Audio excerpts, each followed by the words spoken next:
una visione integrale e una visione integrata per fare in modo che il turismo e quello che in Italia si chiama turismo religioso possa essere significativo.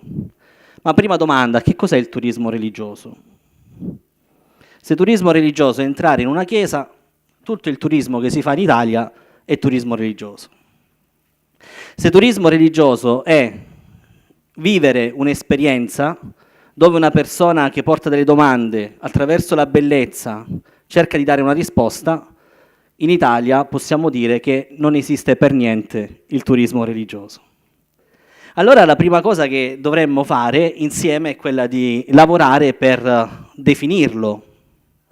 Noi come Conferenza Episcopale Italiana nel 2019 vivremo 3 appuntamenti dove inviteremo anche le regioni, i principali cammini, i più grandi santuari italiani, europei e dell'area del Mediterraneo, i più grandi tour operator che si occupano di turismo religioso, proprio per cercare di definirlo. Perché con turismo religioso si dice tutto, ma non si dice niente. E allora noi vorremmo partire da 6 parole chiave che vorrei consegnarvi, perché anche dai territori possa scaturire una riflessione che possa aiutare e aiutare anche noi a realizzare questo sogno. 6 parole. Le prime 2, bellezza e stupore. Non esiste turismo religioso come non esistono cammini di fede se non c'è una bellezza, ma una bellezza che parla. Una bellezza capace di suscitare stupore e meraviglia, che non è l'emozione istantanea di un momento, ma è qualcosa che una volta che ti entra dentro non ti lascia più in pace. Quando parlo di stupore, molti anche dei miei confratelli, anche dei pensatori della mia area, mi dicono che è eccessiva emozione. Ma voi avete mai visto una persona che si innamora senza emozionarsi? Avete mai visto 2 fidanzati che scelgono di progettare insieme una vita senza emozionarsi? Se non c'è emozione, non c'è vita. E tra queste emozioni lo stupore è la più grande tra le emozioni ed è quella soprattutto che ci aiuta ad aprire la porta della curiosità, della ricerca e a fare in modo che questa bellezza venga ascoltata. Io so che in mezzo a voi ci sono anche delle guide turistiche a cui voglio tanto bene, ma ci dobbiamo un po' alleare, perché il nostro patrimonio culturale, quello nelle chiese e quello sui cammini, non è fatto per essere spiegato, ma è fatto per essere ascoltato. E tutte le persone che ruotano intorno a questo patrimonio devono essere dei bravi mediatori, dei bravi animatori, non dei grandi professori. Proprio perché ogni passo del cammino, come ogni pietra di una chiesa, ha un messaggio che va al di là di quello che noi possiamo spiegare e deve dare la possibilità alle persone di trovare il loro significato, che non è quello che avremmo spiegato noi. In altri contesti universitari la chiamano ermeneutica dell'inespresso. Capire che nemmeno l'artista, quando ha fatto un'opera d'arte, sapeva e aveva in mente tutti i significati che quell'opera d'arte uscita dalla sua testa e dalle sue mani portava con sé. E immaginate se sappiamo noi quali sono questi significati, o se noi possiamo definirli e imprigionarli in quel significato che molto spesso diamo noi nelle nostre spiegazioni per la guida turistica o nelle nostre prediche per me e la mia famiglia. Capite allora che bellezza e stupore devono diventare, come dire, le 2 parole che mettono in moto un processo dove le altre 2 parole chiave devono diventare esperienza e convivialità. Esperienza, si parla sempre di turismo esperienziale, ma cos'è? Basta soltanto andare e mangiare il pane con l'olio e il pomodoro per fare turismo esperienziale? Basta soltanto, non lo so, andare in un agriturismo e imparare a fare la pasta fatta in casa per fare turismo esperienziale? L'esperienza è molto di più di quello che si fa. l'esperienza è legata a ciò che si vive, che supera quello che si fa. E questa esperienzialità deve essere un'esperienzialità conviviale. Non a caso nelle nostre 6 parole non si parla di accessibilità, perché la convivialità è qualcosa che la supera, è qualcosa che parte da questo desiderio di far diventare un dono unico per tutti questo patrimonio che noi custodiamo. Ho detto volutamente il patrimonio che custodiamo e non il patrimonio che abbiamo, perché è un patrimonio che non è nostro, come non è stato di chi stava prima di noi e non sarà di chi verrà dopo di noi. Per arrivare alle altre 2 parole chiave, comunità e responsabilità. Non esiste esperienza di turismo religioso nelle chiese e sui cammini che non veda una comunità protagonista, non l'esperto, non l'accompagnatore, ma l'accompagnatore e l'esperto sono i mediatori che aiutano il pellegrino, il camminatore, il turista a incontrare la comunità, perché è la comunità che fa babbare. In Sardegna sapete che significa babbare? Purtroppo, essendo salentino, uso sempre il mio vocabolario, però babbare significa rimanere a bocca aperta di fronte a qualcosa fino a diventare rimbambito. Ok? Qua si dice wow, vi siete inglesizzati. Va bene, diciamo wow. Ma è la comunità che sollecita lo stupore e la meraviglia. Quella vecchietta che non sa parlare italiano, lo spazzino che ti rimprovera perché butti qualcosa per terra, ma che incontri, ma che vedi, con cui parli, la cui aria respiri. È responsabilità, perché noi abbiamo questa grande responsabilità verso il nostro paese e soprattutto verso le nuove generazioni. Questo patrimonio o lo mettiamo a disposizione perché diventi fonte di una economia sovversiva, l'economia della bellezza, altrimenti avremmo fatto il più grande peccato che avremmo voluto fare, quello di tenerlo fermo e magari fare in modo che i nostri giovani se ne vadano via. Non so la situazione della Sardegna, ma io vengo da una terra, il Salento, dove, tolti quei 2 o 3 mesi l'anno, dove non viviamo più per la folla, ma è folla tutta che entra, ma d'inverno sentiamo freddo perché c'è la maggior parte dei nostri giovani che se ne va, che abbandona la nostra terra e non possiamo rassegnarci. La Sardegna fa parte del sud o del centro? Non l'ho mai capito. Assessore. Voi siete borderline. Beati voi, io invece sono condannato a essere del sud. Soprattutto noi che siamo del sud o borderline dobbiamo mettercela tutta per fare in modo che questo messaggio e questo progetto si realizzi e si realizzi mettendo insieme vari tasselli. Io lo dico sempre che il turismo dei cammini in Italia da solo non regge. Non siamo Santiago, non siamo la Spagna. Se noi vogliamo far volare i nostri cammini dobbiamo capire che devono essere inseriti in un contesto molto più ampio,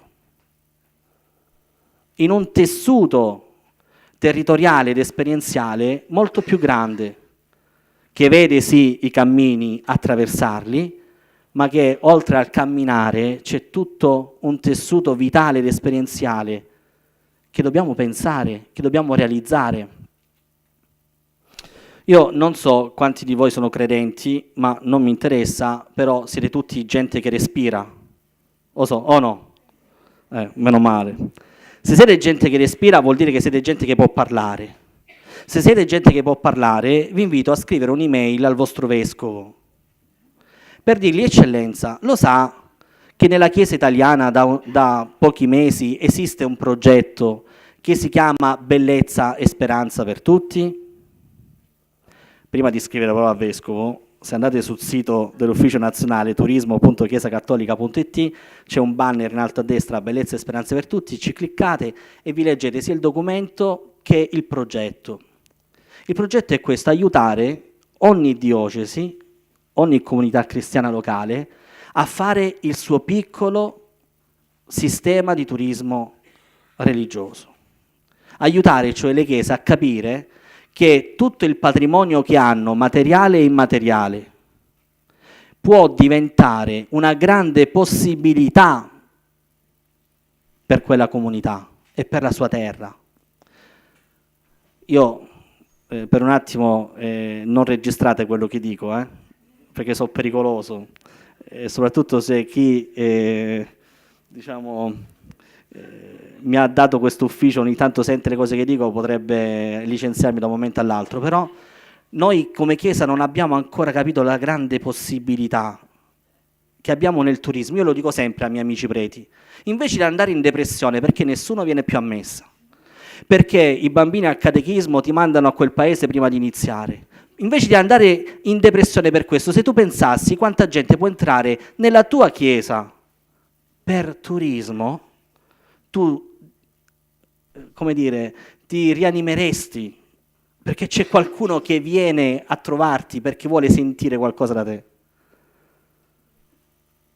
E noi non abbiamo capito ancora un'altra cosa molto più pericolosa, che tra poco l'aria gelida del nord Europa, che si avvicina, ci metterà in crisi, perché non sapremo più gestire il nostro patrimonio, perché le nostre chiese, anche in Sardegna ne avete tante, no? Tra di città, di campagna, di metà e metà, le nostre chiese, più che diventare una risorsa, diventeranno un problema a gestirle, a mantenerle. E se già oggi non capisci e non ti muovi per creare il tuo sistema di valorizzazione, finirai e finiremo come è successo già in Francia, in Belgio, che tu vedi una bella chiesa, oh vai, la chiesa, entri, c'è un pub. Se voi andate in Belgio, in Olanda, in Francia, è così. Ecco allora che vi prego, come gesto d'amore per la vostra terra, dopo aver letto il progetto, scrivete al vostro vescovo: ma ha letto questo progetto della Chiesa italiana, Bellezza e Speranza per Tutti? Perché anche nella nostra diocesi non facciamo un parco culturale ecclesiale? Cioè mettiamo insieme tutta la bellezza che abbiamo e la facciamo diventare esplosiva, perché è questo che siamo chiamati a fare. E questo è il sogno che dobbiamo realizzare. E noi abbiamo iniziato come Conferenza Episcopale Italiana un percorso che, Assessore, grazie a Dio non sono un politico, perché i politici poverini sono presi dalle scadenze, no? Allora devono realizzare per forza tante cose in poco tempo.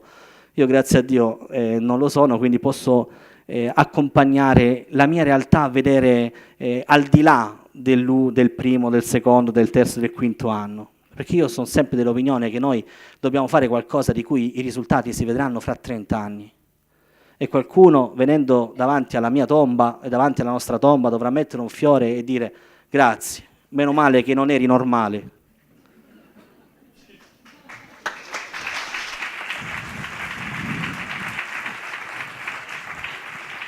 Il nostro progetto, che ruota intorno, e lo troverete nel documento, intorno ad un logo, Locus Lucis, luogo di luce, che è un marchio, vedrà impegnata la Chiesa italiana a piccoli passi a mettere insieme tutto il suo patrimonio culturale, materiale e immateriale, perché voi pensate alle chiese, ma tutte le devozioni, le tradizioni che ci sono anche in Sardegna, lo sai, le conoscete? Oh, ma fra poco arriveranno la guida turistica cinese con l'ombrellino, che mentre voi fate la processione del Venerdì Santo passerà in mezzo con tutta la truppa cinese dietro, perché loro vogliono vivere l'esperienza, ma noi non saremo pronti a farlo.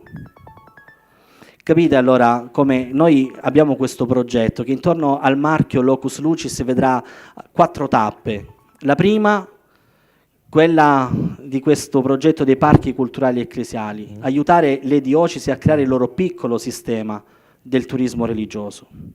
Secondo, l'anno prossimo, nel 2019, è prevista la pubblicazione di un altro documento che si intitola Itinera Stuporis, Cammini di Stupore, dove racconteremo e accompagneremo tutti quei cammini che si autodefiniscono religiosi ad avere alcune attenzioni per diventarlo davvero, per essere riconosciuti e soprattutto per entrare in una rete molto più ampia, dove se a Santiago si sono inventato tanti cammini che vanno tutti a una parte, che è monotonia. Noi ne abbiamo migliaia, ma che vanno in 1000 parti. E possiamo però valorizzarli nella misura in cui creiamo rete, diventiamo un sistema dove le regioni e i territori si aiutano vicendevolmente, perché non è giusto che ci siano territori fortemente attrattivi e territori poveracci disgraziati. Cioè il Molise, non è colpa sua se è Molise. O no? C'è sempre un Molise per ognuno. Siccome sono un borderline del nord, mi hanno messo qui apposta a rompere le scatole. Bisognerebbe possibilmente Perfetto. Chiudere. Tranquillo. Mi dispiace, ma mi ha messo. Non vi preoccupate. Terza tappa sarà tutto un lavoro sull'ospitalità sociale. Quarta tappa, la nascita dell'Oltrem, dell'Osserva Laboratorio del Turismo Religioso Euro-Mediterraneo, perché per noi non è importante soltanto osservare, è importante creare un laboratori di buone pratiche, che vedrà in un progetto pilota che si chiamerà Jubimed 2025 arrivare al 2025 con un'esperienza particolare di un turismo particolare per riempire il Mediterraneo di vita, perché non sia soltanto un mare di morte, siccome la morte non la toglie nessuno da lì, perché sono molto più grandi di noi le logiche che la provocano, però riempirla di vita, quello lo possiamo fare e cercheremo di farlo. Spero di essere stato, anche se molto sintetico, non mi crocifiggere perché già hanno crocifisso il padrone, non vorrei fare proprio la stessa fine, però vi ringrazio per questa possibilità che mi avete dato di raccontarvi il nostro progetto e poi anche dopo, se qualcuno vuole confrontarsi, ben volentieri lo farò. Grazie. Grazie. Tourism Call to Action, 7 incontri formativi per la crescita turistica della destinazione Sardegna. Iscriviti su www.aeroportodiolbia.it.